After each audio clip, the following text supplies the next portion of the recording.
How's everybody doing? I'm here with Chapter 35 of Book 1 of the Royal Ranger series, titled A New Beginning. I'm going to go ahead and get into it. No, we don't have a storyteller in this village, the innkeeper said in response to Will's casual question. Pity, Will said, taking a sip of his coffee. My daughter could use a bit of entertainment. It's hard for her, traveling all the time, with nothing to do and no permanent friends. The innkeeper nodded sympathetically. I can understand. Pity you didn't get here sooner. We had a traveling spinner come through here some weeks back. The kids loved him. Will looked up, feigning no more than polite interest. Heard tell of a traveling spinner in Danvers Crossing recently, he said. He rubbed his jaw, pretending to think. What did he call himself now? The Story Man, was it? Jerome suggested. And Will mentally slapped his forehead with his hand as he realized that the Story Man was a name. That's him, he said. The Story Man, of course. Colorful type he was. Wore a bright blue cloak and scarlet shoes. The innkeeper frowned, remembering the man. Seemed a little odd, but I suppose that goes with the job. Odd? Will's interest was aroused, but he didn't show it. How do you mean? Jerome made a dismissive gesture. Oh, not in a bad way. Just theatrical, I suppose. He wore bells on his wrists and ankles so you could hear him coming, and he acted out his stories with great enthusiasm, I'm told. You didn't see him at work? Jerome shook his head. He entertained the children. I remember giving my nephew a coin for him. He'd sit down with them by the pond on the village green and tell them stories. He grinned at the memory. Ghost stories, I think. I recall the children were often a bit pale when he'd finished. Well, children love a good scare now and again, Will said. When was he here, do you recall? Jerome threw back his head, looking at the ceiling while he considered the question. Finally, he replied. Must have been 2, maybe 3 weeks ago. It was a few days before the Spoker boy disappeared. Will frowned, looking a little concerned. A boy disappeared? Does a lot of that go on round here? Jerome shook his head, recognizing a parent's natural tendency to worry. Oh, no. Never happened before that I recall. If you ask me, young Maurice simply ran off. His dad used to beat him too often for my liking. Will drained his coffee, setting the mug down on the bar. He nodded good night to the innkeeper. Well, I'm for my bed. Got a long day tomorrow. Going to visit some of the outlying farms and see if there's any work going. No luck in the village? Jerome asked. And Will shook his head, a dejected expression on his face. Jerome smiled sympathetically.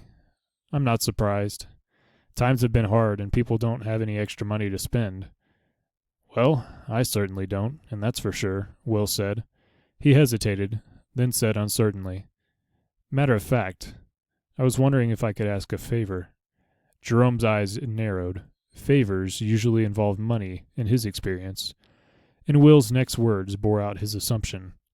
I could be gone for a night or two. Wonder could I move Maddie into one of your rooms while I'm gone? I'd feel safer about her that way. I wouldn't like to leave her sleeping in the stable, what with children disappearing and such.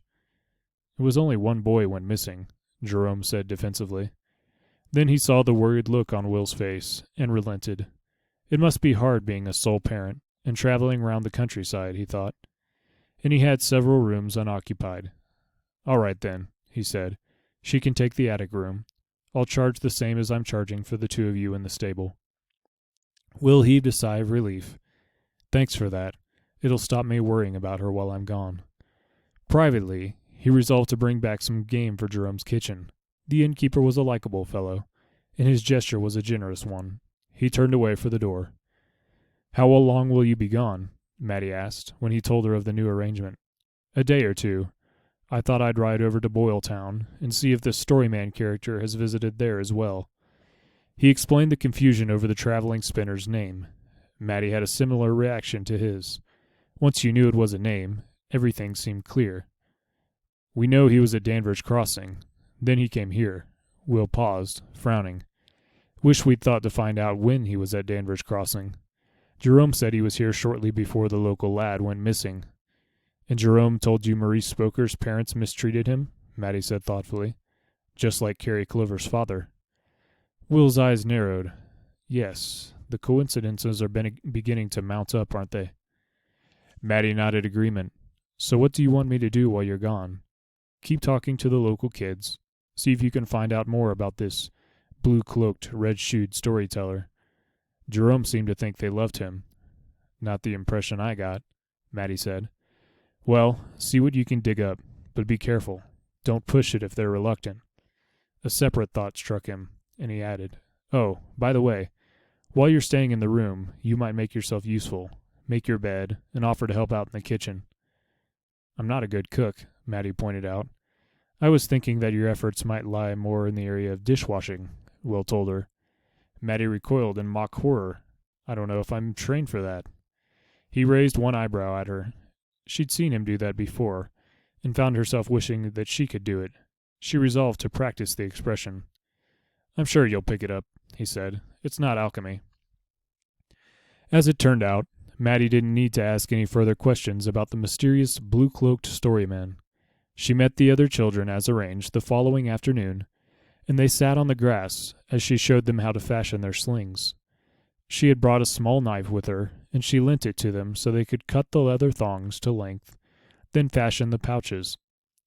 There was only one other person on the common, a farm worker, judging by his patched work smock and a shapeless old hat. He was leaning on a fence, idly watching them.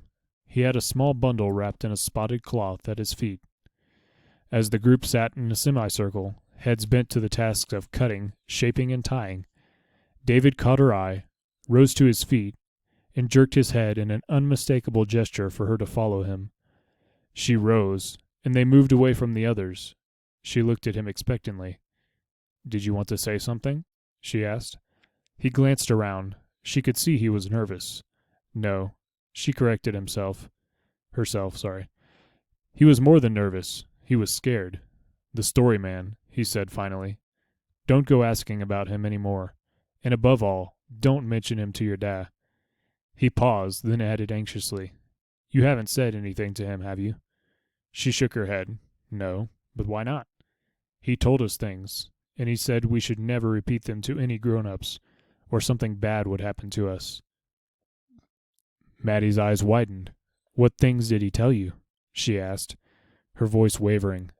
David's nervousness was getting to her. He shuffled his feet. At first it was just normal stories, some funny ones, and some scary ones. They were all good fun, and we all enjoyed them. Mostly they were stories we'd heard before, like the Ogre of Alden Pass and the Great Green Troll of Tralee. Maddie nodded. These were well-known folk tales. They varied in detail with each different storyteller, of course, but they were always essentially the same, and were calculated to give children a good healthy scare, without causing too much concern. But then he told us about the Stealer in the Night, he said, his voice becoming very quiet. The Stealer in the Night? Maddie repeated. Even the name sent a shiver of fear down her spine. It seemed so sinister, so evil. David nodded, licking his dry lips in a nervous gesture. The Stealer is a mysterious spirit, dressed all in black, and wearing a black mask and cloak. He materializes in a village, and takes children. Takes them where? She asked. Her heart was beating a little faster as his tale unfolded. She leaned closer to him, dropping her own voice. What does he do with them? David shrugged. Nobody knows. He takes them away, and nobody ever sees them again. He glanced around once more, and Maddie did likewise. The other children were all intent on making their slings. The thing is, the storyman said if we were ever to see him, we were to say nothing. Just pretend we'd seen nothing. And he said we must never, never tell a grown-up about the Stealer in the Night. What would happen if you did? Maddie asked, her voice now barely above a whisper. If we did, he said the Stealer would know, and he'd come after anyone who told. He'd come in the night and carry them off as well, and they'd never see their family again. There was a long silence between them. Both of them were wide-eyed. David's fear was contagious, and Maddie found herself wishing she was back in Redmont, in the cozy little cabin in the trees. She heard a slight noise and looked round nervously. The farm worker she noticed earlier had left his position by the fence and moved closer to them. He was sitting on the grass, cutting thick slices from a piece of cheese he had taken from the bundle. He caught her eye and nodded and smiled pleasantly as he ate some of the cheese. She wondered if he'd heard what they had been discussing. She decided he was probably too far away, but she lowered her voice anyway when she spoke again. "Do you think that's what happened to Maurice Spoker?" she said.